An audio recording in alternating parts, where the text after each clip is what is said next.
Bom dia, professor. Aqui é o Rafael Seixas do CP2C e esse aqui é meu vídeo sobre o primeiro trabalho.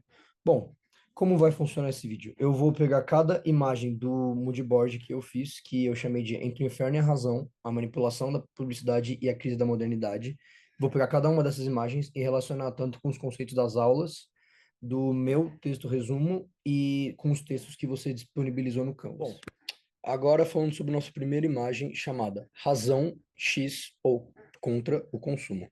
Literalmente nessa imagem a gente pode ver uma balança medindo uma parte de um coração com uma pilha de dinheiro em relação a um cérebro. E o que a gente pode falar sobre isso em relação ao nosso conteúdo? Bom, primeiramente, essa imagem da balança, ela pode sintetizar o conflito entre os valores materiais e as necessidades emocionais e racionais do indivíduo na atualidade que a razão é corrompida pelo capitalismo. Agora, de uma forma mais simbólica de se falar, ela pode também refletir o desequilíbrio da sociedade contemporânea como um todo, onde o materialismo, que é impulsionado pela publicidade, prevalece e se sobrepõe em relação à busca a busca por bem-estar e pelo racional do ser, algo que deveria ser uma prioridade. Além disso, a gente pode falar, enquanto a gente está falando sobre publicidade, a gente pode falar que a publicidade ela também manipula as emoções atualmente, porque ela oferece gratificação imediata, um prazer de curto prazo, correto? E assim, ela desvaloriza os valores mais humanos e mais profundos do ser, e ela cria uma tensão entre o consumismo desenfreado e uma crise de valores. Além disso, vale citar também que essa imagem pode ser conectada fortemente com um dos círculos, os nove círculos do inferno da obra Divina Comédia de Dante Alighieri. Esse seria o da avareza. Por que ele se conecta com o da avareza? Porque como no círculo, aqui a gente consegue ver o desejo por riqueza material sobrepondo-se ao valor humano. Agora vamos para a segunda imagem. A segunda imagem eu nomeei de fragmentação do indivíduo, porque ela, em sua forma literal, é um homem com somente um espelho ali certo e o resto tudo quebrado, meio que deformando e não conseguindo, não possibilitando ele de ver ele por completo, o reflexo literal dele, e todas as peças meio que espatifadas no chão. Então, a imagem dos espelhos quebrados, ela literalmente não, ela simboliza a fragmentação e a alienação do ser, que é impulsionada pela publicidade na, na sociedade que a gente vive. Essa, essa distorção, ela afeta diretamente a autoestima e distorce a autoestima, e ela cria necessidades artificiais e agrava a crise de identidade que já é muito recorrente e muito grave na nossa sociedade. E essa manipulação da publicidade também transforma o indivíduo em um ser manipulado por uma racionalidade instrumental. É, E essa racionalidade instrumental também vale dizer que cria necessidades falsas e irreais. Além disso, a fragmentação da identidade ela pode refletir também muito o pensamento cartesiano, quando separa a mente do corpo, porque ela ilustra uma crise onde a sua mente não consegue mais identificar seu próprio corpo. Sua mente tem meio que uma vida própria. A influência da publicidade é tanta que influencia como você mesmo se vê. E além disso, também é ilustrado uma crise da razão na modernidade, porque o sujeito ele perde o controle da sua autoimagem, e ele é cercado por reflexos distorcidos gerados pelo consumo, já como a gente falou um pouco sobre. Bom, agora vamos para a próxima imagem, que o nome é A Multidão do Isolamento. O que ela é? Ela é várias pessoas, uma multidão, cada um no seu dispositivo, porém com cabeça de dispositivo. A cabeça dele está substituída por um telefone ou um aparelho, ou como você quiser chamar.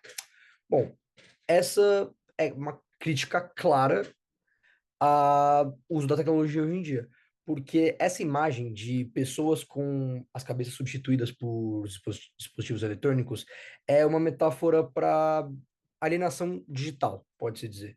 É, ela também é possível notar que a publicidade manipula a razão e também manipula as emoções do consumidor, vendo a tecnologia como algum tipo de solução e fórmula para a felicidade.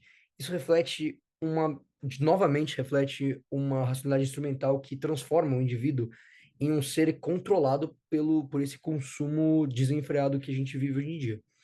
E além a crítica que claramente aponta que a tecnologia, antes que era vista como um avanço, progresso e dava ao ser mais autonomia, agora enfraquece ele e torna ele um agente passivo, alguém dependente da tecnologia, preso nessa lógica de consumo e de status. Bom, agora a gente segue para a seguinte imagem, que é felicidade, a mais nova mercadoria. Aqui a gente pode ver um prédio com estética moderna, com um letreiro em neon gigante escrito Happiness for Sale, que basicamente é felicidade à venda.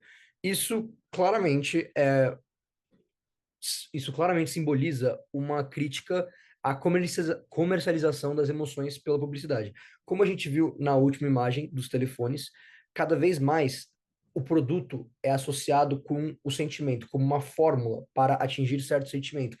Então, cada vez mais o capitalismo vem transformando a felicidade em uma mercadoria, em um produto. Ela embute o sentimento no produto. Além disso, isso promove o consumo novamente desenfreado, impulsivo, superficial e uma certa alienação emocional do ser.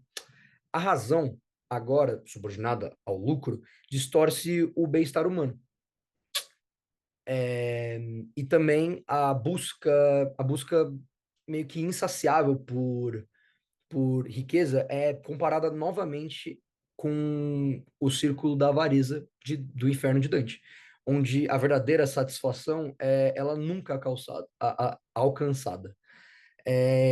E além disso, a crise da razão também se manifesta aqui na simplificação das emoções em prol do consumo banalizado e do lucro dos vendedores e das empresas. Agora a gente vai para a nossa última imagem, que é a seguinte. Aqui a gente consegue ver já uma crítica bem óbvia, bem clara. Basicamente, um homem parece de meia idade, retratado com um terno, como se fosse um ditador, como se fosse um presidente, um político, com um banner gigantesco de um cifrão atrás e vários pequenos banners na frente de cifrões e com pessoas iguais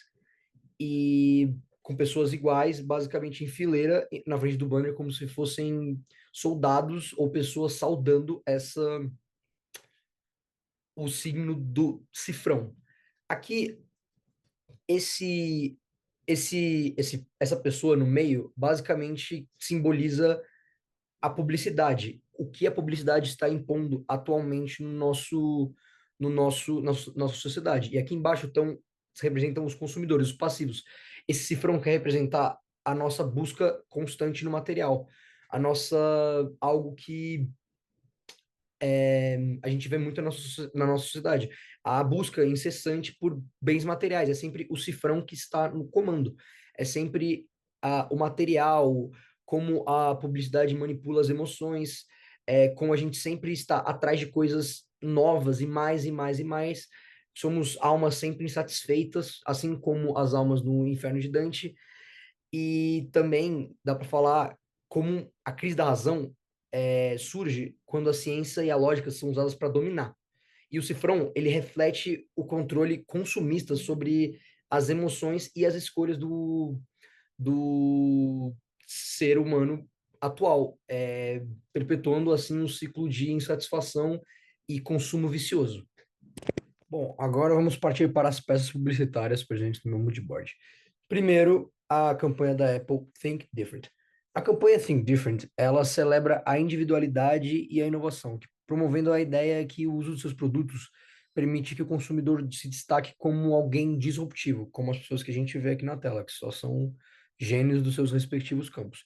Essa exaltação e do pensamento diferente, podendo se dizer, pode ser relacionada muito com o Renascimento e com o pensamento cartesiano, porque eles colocavam a razão e a criatividade no centro do progresso. Porém, por uma visão crítica, a campanha ela reflete a instrumentalização da razão típica da sociedade contemporânea, onde a criatividade e a autonomia são oferecidas como produtos de consumo.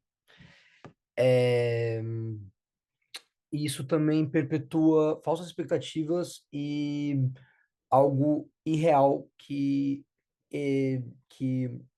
eles fazem o consumidor acreditar que vai conseguir pelo produto deles. Além disso, o ato de consumir tecnologia é apresentado como uma solução para questões existenciais e criativas. Mas isso, na verdade, contribui para a alienação, manipulando as aspirações do próprio consumidor, não dando essa autonomia e progresso que a tecnologia normalmente oferecia.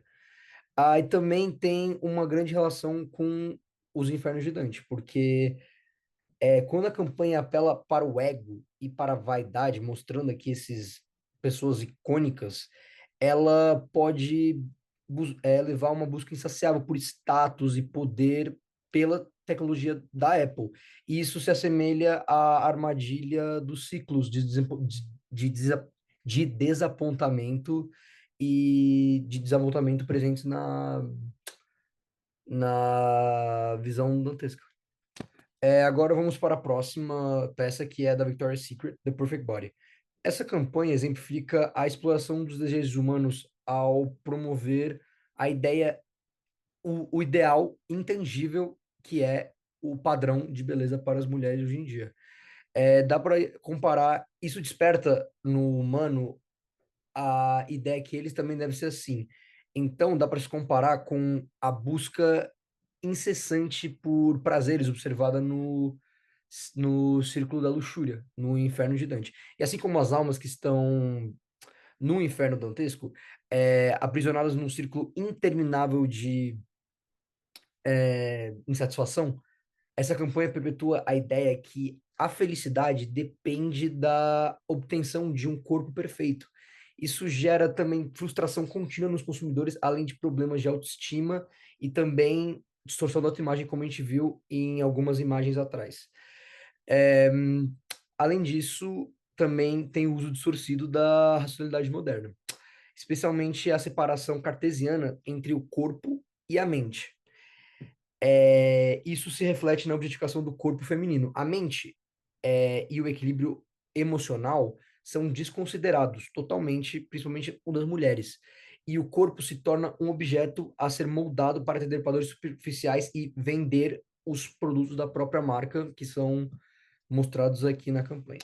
Agora eu vou falar um pouco sobre a J'adore, campanha da Dior.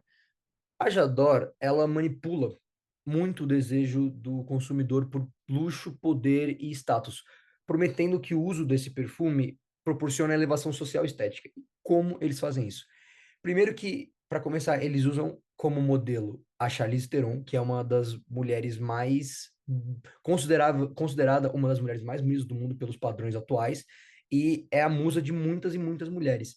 Além disso, botar ela nesse vestido e nesse fundo que é quase dourado já remete a algo de luxo. E associar o produto a isso mostra que, de alguma forma, você chega mais próximo ao rosto da Charlize Theron e ao luxo do ouro somente usando isso. Além disso, isso reflete a racionalidade instrumental. A campanha reflete a racionalidade instrumental, onde a razão é utilizada para justificar a busca por bens materiais e símbolos de prestígio, em vez de promover a clareza e o autoconhecimento, a campanha ela distorce tanto isso quanto o pensamento cartesiano, porque ela associa o produto a valores superficiais e manipula o consumidor a acreditar que o consumo traz a elevação social, como eu falei agora há pouco. E essa promessa de status ressoa com a visão de Dante sobre a avareza e a luxúria, onde o desejo insaciável e desenfreado por bens aprisiona o indivíduo em uma busca por validação externa o tempo todo, como a gente vê muito na nossa sociedade hoje em dia. Bom, agora vamos falar sobre a campanha Open Happiness da Coca-Cola. Essa campanha exemplifica como a publicidade vem simplificando as emoções complexas do ser humano, que aqui ela promete felicidade instantânea através do consumo. O próprio nome, Open Happiness, implica que quando você abre a garrafa, você já está abrindo felicidade. Ela atribui o consumo e a venda do próprio produto a uma emoção.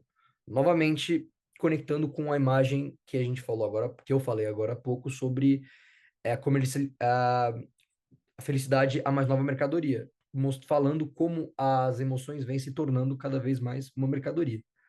Bom, além disso, a racionalidade é instrumentalizada. A racionalidade é instrumentalizada para gerar lucro, manipulando desejos profundos de forma superficial. A felicidade também é tratada como um bem de consumo, criando um desejo é, e uma frustração, como se fosse um ciclo. Isso se assemelha muito à luxúria no pensamento de Dante. A razão cartesiana, que busca compreensão, aqui é distorcida para promover uma solução certamente simplista e reflete a crise da razão e a superficialidade do consumo moderno. Agora vamos falar sobre nossa última peça publicitária aqui do Moodboard, que é a Obsession, da Calvin Klein. Bom, essa campanha, ela explora muito a sensualidade e o desejo como ferramentas de manipulação do consumidor, prometendo uma atração irresistível através do uso do perfume. Esse apelo à gratificação imediata reflete muito a racionalidade instrumental. E nessa racionalidade, como já foi abordado muitas vezes aqui nesse moodboard, nesse vídeo, transforma os desejos humanos em mercadoria. A campanha também distorce o equilíbrio entre mente e corpo, algo que foi separado no pensamento de René Descartes. A campanha foca apenas no físico, na atração física, e ignora a profundidade emocional, e oferece o perfume como um meio de controle e um controle mais emocional, e propõe um poder sobre o outro. O uso dele vai ter esse poder sobre o outro. E esse tipo de manipulação do desejo espelha claramente a obsessão por gratificação insaciável, retratada no Inferno de Dante, por exemplo. Porque no inferno, né, de acordo a Dante, é, o ciclo de luxúria aprisiona o indivíduo sem oferecer nenhuma satisfação real.